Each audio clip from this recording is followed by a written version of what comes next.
120 secondes de tech vous est présenté par Moncarnet.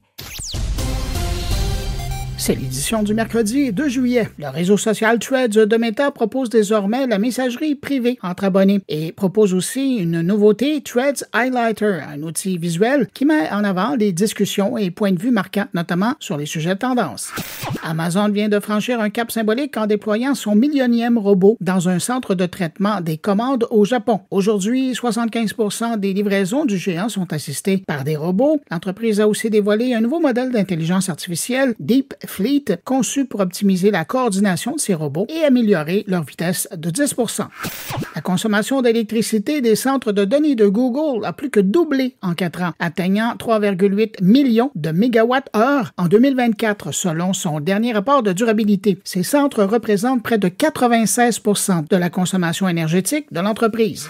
En Chine, après des combats de boxe de robots et des robots marathoniens, Beijing a vu son premier match de foot opposant 4 équipes de robots humanoïdes entièrement autonomes. Grâce à l'IA et des capteurs, ces robots étaient capables de se déplacer, tirer au but et se relever seuls. Si le sujet vous intéresse, sachez que du 15 au 17 août prochain, la Chine accueillera les tout premiers Jeux mondiaux des robots humanoïdes pour des compétitions de foot, de course et de gymnastique. Avis aux intéressés, Google Agenda est désormais disponible sur l'Apple Watch. L'application permet de consulter ses événements et tâches sous forme de fiches, mais il est encore impossible de créer ou modifier les rendez-vous depuis sa montre.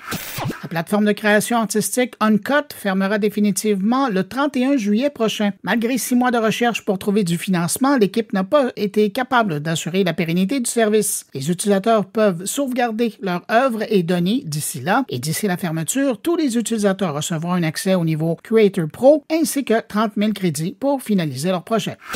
Et puis en terminant, pour célébrer ses 10 ans de service, Apple Music propose le décompte des 500 titres les plus écoutés sur son service musical au cours des 4 prochains jours. À écouter sur Apple Music Radio en ligne. À demain!